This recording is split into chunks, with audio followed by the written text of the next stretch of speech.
Super hero സിനിമയുടെ രാജാവായ ചിത്രം സാം റൈമിയുടെ സംവിധാനത്തിൽ ഡേവിഡ് കോയപ്പിൻ്റെ തിരക്കഥയിൽ പുറത്തുവന്ന ലോകം മുഴുവൻ തരംഗമായ ഇതിഹാസ ചിത്രം സ്പൈഡർമാൻ.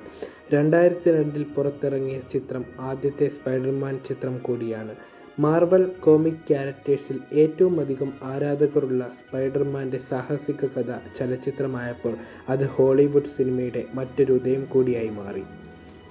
പീറ്റർ പാർക്കർ എന്ന നാണക്കാരനും അന്തർമുഖനുമായ വിദ്യാർത്ഥിയുടെ വിദ്യാലയവും ജീവിതവും കാണിച്ചുകൊണ്ടാണ് സ്പൈഡർമാൻ ആരംഭിക്കുന്നത്. തൻ്റെ സ്വഭാവത്താൽ രസകരമായ കളിയാക്കലുകൾ ഏൽക്കേണ്ടി വരുന്ന പീറ്ററിന് ഒരു ദിവസം ചിലന്തിയുടെ കടിയേൽക്കുന്നു.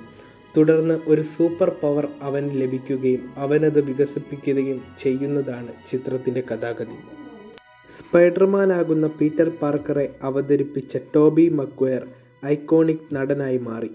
പ്രതിനായക കഥാപാത്രമായ ഗ്രീൻ ഗ്ലോബിനെ സ്ക്രീനിലെത്തിച്ചത് പ്രമുഖ നടൻ വില്യം ഡോഫെയാണ്.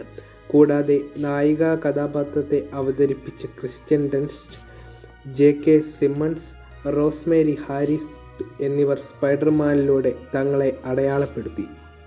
സ്പൈഡർമാൻ എന്ന കഥാപാത്രത്തെ സൃഷ്ടിച്ച പ്രമുഖ കോമിക് ബുക്ക് രചയിതാക്കളായ സ്റ്റാൻ ലീ, സ്റ്റീവ് ഡിറ്റ്കോ എന്നിവർ രൂപം നൽകിയ അമാനുഷിക കഥാപാത്രത്തിൻ്റെ ചലച്ചിത്ര രൂപം കോമിക് ബുക്കുകൾ ഏകിയ അതേ മികവിൽ തന്നെ പ്രേക്ഷക ഹൃദയങ്ങളെ കീഴടക്കി.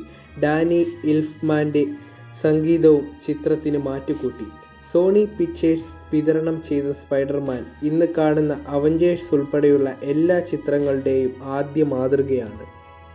ബോക്സ് ഓഫീസുകളെയും കാഴ്ചക്കാരെയും ത്രസിപ്പിച്ച സ്പൈഡർമാൻ്റെ 3 സീക്വലുകൾ പുറത്തിറങ്ങി. 2004 സ്പൈഡർമാൻ 2ഉം 2007 സ്പൈഡർമാൻ 3ഉം ആണ് കാഴ്ചക്കാർക്ക് മുന്നിലെത്തിയത്. 3 സീക്വലുകളിലും ടോബി മഗ്വയർ ആണ് സ്പൈഡർമാനായി എത്തിയത്. 2002 തന്നെ വീഡിയോ ഗെയിം രീതിയിലും സ്പൈഡർമാൻ ജനപ്രിയമായി. ഇന്നും സ്പൈഡർമാൻ ജനമനസ്സുകളിൽ മറ്റാർക്കും നേടാനാകാത്ത താരപരിവേഷം നേടിയിരിക്കുന്നു. സ്പൈഡർമാന് തുല്യം സ്പൈഡർമാൻ മാത്രമായി.